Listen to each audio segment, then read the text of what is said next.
बालिका विगोद के इस डिजिटल लर्निंग प्रोग्राम में मैं सुदर्शन शर्मा आज कक्षा 12 के लिए कक्षा 12 की इंग्लिश की पाठ्य पुस्तक रेनबो में तीसरी पोएम लेके आपके सामने प्रस्तुत हूँ। पोएम का टाइटल है द होप और इस पोएम को लिखा है राजन अग्रवाल ने।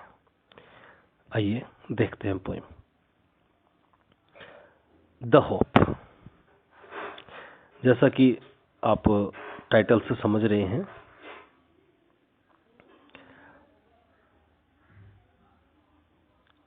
उम्मीद के बारे में यह पोएम है।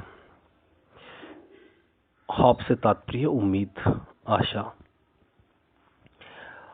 राजन अग्रवाल की पोएम है, जैसा कि मैंने आपको बताया है। और इस पोएम में आप जिन चीज़ों के आपको ध्यान रखना है पोएम की थीम में, वो ज़्यादा इम्पोर्टेंट है। और होप के क्या क्या फंक्शंस हैं, होप इंसान की ज़िंदगी में किस तरह से काम करती है, होप की वजह से ज़िंदगी कैसे चलती है, ये सारी चीज़ें आपको इस पोएम में देखनी है। देखिए पोएम स्टार्ट करते हैं। Hope is given different names, अलग अलग प्रकार के नाम दिए जाते हैं होप को। सम कॉल इट एक्सपेक्टेशन। अब यहाँ पर मैं आपको बात बताऊं कि आप इस हर शब्द का हिंदी अनुवाद न करें। जो चीज़ जैसे दी गई है आप उसको एज इट इज याद करने की कोशिश करें। जैसे होप को यहाँ पर नाम दिया गया एक्सपेक्टेशन का, तो आप एक्सपेक्टेशन ही याद करें। ये नहीं कि इसको क्योंकि एक्सपेक्टेशन का अर्थ भी उम्मीद या आशा ही होता है। तो कुछ होप को पुकारते हैं किससे? एक्सपेक्टेशन के नाम से। वैसे आपको अनुवाद मैंने बता दिया, एक्सपेक्टेशन का मतलब उम्मीद या आशा ही होती है। Others term it future relevance. दूसरे इसको फ्यूचर यानी भविष्य के से जुड़ी हुई रिलेवेंस या संबद्ध मानते हैं। तो दो नाम हो गए हमारे। एक नाम कुछ लोग इसको एक्सपेक्टेशन नाम देते हैं, कुछ इसको फ्यूचर रिलेवेंस नाम देते हैं। Some others think it a measure of benefaction. कुछ लोग इसको एक मेजर मानते हैं, मापदंड मानते हैं किस चीज का? बेनिफिक्शन का, लाभदायक स्थिति का, लाभ देने वाली चीज मानते हैं। तो तीन यहाँ पर नाम होप को दिए जाते हैं लोगों के द्वारा: एक्सपेक्टेशन, फ्यूचर रिलेवेंस और मेजर ऑफ बेनिफिक्शन। और तीनों के अर्थ भी आप लोगों को बता दिए मैंने। एक्सपेक्टेशन का मतलब उम्मीद होता है, फ्यूचर रिलेवेंस का मतलब भविष्य से संबद्ध होती है, और मेजर ऑफ बेनिफिक्शन का मतलब लाभ से जुड़ी हुई चीज, लाभ का मापदंड। टू मी, अब यहाँ कवि अपनी बात करता है। राजन अग्रवाल अपने लिए कहते हैं कि टू मी, मेरे लिए hope is the creation of soul. Hope जो है वो क्रिएशन है, सृजन है। क्रिएशन का मतलब सृजन, सोल का मतलब मन या आत्मा, आत्मा या मन का सृजन है मेरे लिए। अब यहाँ पर एक और है, जब हम फिगर ऑफ स्पीच की बात करेंगे, जब हम लिटरेरी टर्म्स की, लिटरेरी डिवाइसेस की बात करेंगे, तो यहाँ देखेंगे यहाँ पर पोइट ने एक फिगर ऑफ स्पीच काम में लिया जिसको हम कह सकते हैं मेटाफर। मेटाफर का मतलब होता है कि जब दो चीज़ों की तुलना की जाए और उसमें एज या लाइक का प्रयोग नहीं किया जाए। एज या लाइक का प्रयोग नहीं किया जाए। एज या लाइक का प्रयोग करते हैं तो वो चीज़ कहलाएगी सिमिली। अब यहाँ पर होप को दिया गया क्रिएशन ऑफ सोल के नाम से, तो यहाँ पर ये एक प्रकार से कह सकते हैं इसको उपनाम दे दिया गया है। जब किसी चीज़ को उपनाम दे दिया जाता है वो भी मेटाफर ही होता है। तो यहाँ पर ये मेटाफर का यूज़ किया है पोइट ने, राजन अग्रवाल ने। Hope is the creation of soul, मन का सृजन है, आत्मा का सृजन है। That makes us feel pleasuresome, that makes us feel, जो हमें अनुभव करवाता है क्या? प्लेजरसम, आनंददायी अनुभव करवाता है। होप हमारे मन का वो सृजन है, हमारे मन की वो स्थिति है, वो स्टेटस है जो हमें आनंद अनुभव करवाता है। यहाँ देखेंगे मैक का मतलब बनाना नहीं है। आप लोगों ने ग्रामर में या वर्ब्स जब पढ़ी हैं तो अपने पॉजिटिव वर्ब्स पढ़ी होंगी। हिंदी में जिसको कह सकते हैं प्रेरणार्थक क्रिया। तो किसी दूसरी क्रिया को क्रिया करने के लिए प्रेरित करे, वो प्रेरणार्थक क्रिया है। तो मैक का प्रयोग भी यहाँ पॉजिटिव वर्ब के रूप में हुआ है। तो मैक्स अस फील प्लेजरसम, जो हमें आनंददायी अनुभव कराता है। And leap with enthusiasm and glow, और हम उछलते हैं जिसकी बदौलत, जिसकी वजह से, विद एंथुसियाज्म, उत्साह से, एंड ग्लो, और चमक के साथ, चमक और उत्साह से हम उछलते हैं। किसकी वजह से? होप की वजह से। In past we have survived on hope, भूतकाल में हम होप की वजह से जीवित रहे। सर्वाइव का मतलब जीवित रहना होता है। आप लोगों ने 10th जब पढ़ी है तो उसमें एक थ्योरी पढ़ी होगी, चार्ल्स डार्विन की theory, survival of the fittest. वही शब्द है सर्वाइव, जीवित रहना, तो अस्तित्व में रहना। तो हम भूतकाल में होप की वजह से अस्तित्व में रहे हैं, जीवित रहे हैं। We surmise of future because of hope, हम भविष्य की उम्मीद करते हैं, भविष्य के प्रति अच्छी सोच रखते हैं बिकॉज ऑफ होप, उम्मीद की वजह से। Hope kills negativity inside.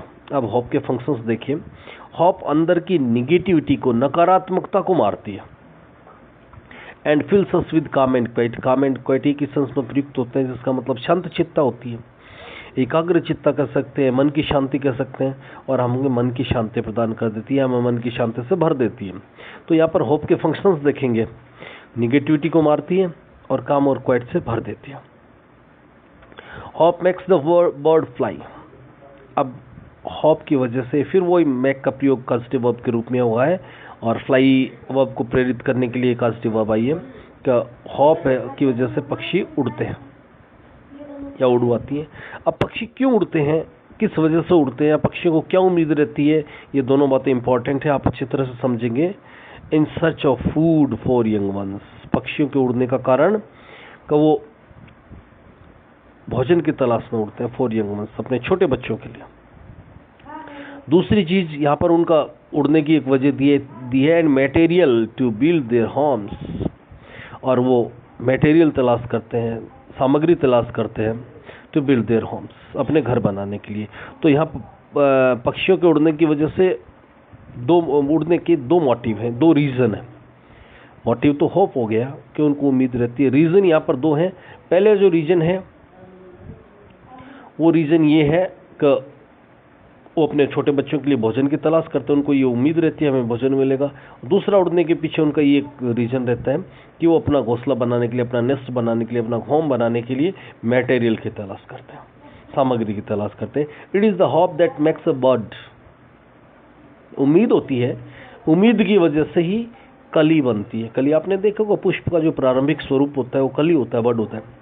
तो कली बनती है, स्टे ऑन द ब्रांच, और वो ब्रांच पे ठहरती है, रुकती है, एंड ब्लूम, और खिलती है।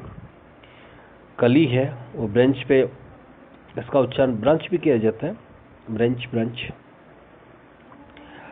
उस पे ठहरती है, और फिर उसके बाद ब्लूम, खिल के पुष्प बनती है। तो ये उम्मीद होती है, जब कली बनती है उस समय उम्मीद होती है कि मैं इसके बाद मेरे दिन आएंगे जब मैं पुष्प बन के खिलूंगी। तो उम्मीद की वजह से कली है वो शाखा पर ठहरती है। Trees loss there leaves with the hope. पेड़ अपनी पत्तियां इस उम्मीद के साथ लॉस खो देते हैं, छोड़ देते हैं। आप लोगों ने ऑटम के सीजन के बारे में सुना होगा, पतझड़ का मौसम, जिसमें पेड़ हैं वो अपनी सारी पत्तियां गिरा देते हैं। तो गिरा देते हैं उम्मीद के साथ, क्या उम्मीद रहती है, that one day it will be ladened with green hues. That one day, एक दिन, इट विल बी लेडेंड, ये लद जाएगा, ये पेड़ लद जाएगा, भर जाएगा, विद ग्रीन ह्यूज, हरे रंग से। ह्यू का मतलब होता है कलर, पर हरे कलर से लदने का मतलब हरे रंग की पत्तियों से ये पेड़ भर जाएगा। इस उम्मीद में अपनी पुरानी पत्तियां पेड़ छोड़ देते हैं। Hope enlightens the lives gloomy through fears. Hope enlightens, hope है वो रोशन कर देती है, जागृत कर देती है, द लाइव्स, जिंदगी के, ग्लूमी, अंधियारे, थ्रोफेयर्स, रास्ते, जिंदगी के अंधियारे रास्तों को रोशन करती है, वो उम्मीद रोशन करती है। And max us feel the freshness and warmth. And max us feel, फिर मैक का यहाँ का वर्ब का यूज किया गया, देखिए, मैक्स अस फील, हमें महसूस करवाती है, द फ्रेशनेस एंड वार्मथ, ताजगी और गर्माहट। किस चीज की ताजगी और गर्माहट? ऑफ द डेज अहेड, जो आने वाले दिन हैं, उन आने वाले दिनों की ताजगी और गर्माहट की ताजगी हमें, आने वाले दिनों की ताजगी और गर्माहट हमें महसूस करवाती है, होप महसूस करवाती है। Hope makes life go on. देखिए, जिंदगी के बारे में बात बताई गई है कि होप की वजह से जिंदगी आगे बढ़ती है, जिंदगी चलती रहती है, रुकती नहीं होती, स्थिर नहीं होती। और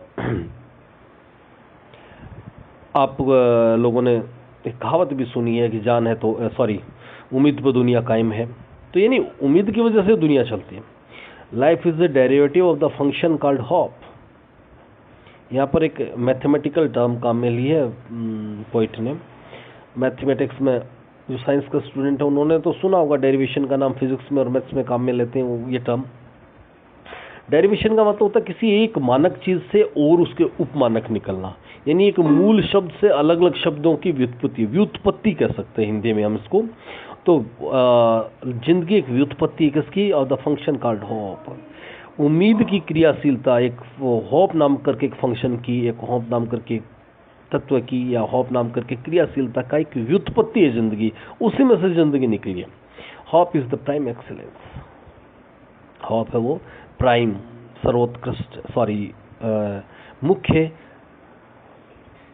उत्कृष्टता है। तो सर्वोत्कृष्टता एक शब्द में कह सकते हैं हम इसको, उम्मीद है वो सर्वोत्कृष्टता है, मुख्य उत्कृष्टता है। एक्सीलेंस का मतलब उत्कृष्टता, right from the day one is born. और होप इंसान में कब से रहती है, ह्यूमन बींग्स में कब से रहती है, जब से व्यक्ति का जन्म होता है, वन इज बोर्न। तो यहाँ पर आप देखेंगे पोएम राजन अग्रवाल की एक पोएम लिखी हुई है, और आप इसमें मेटाफर का यूज देखेंगे, कहाँ कहाँ मेटाफर का इसमें यूज हुआ है।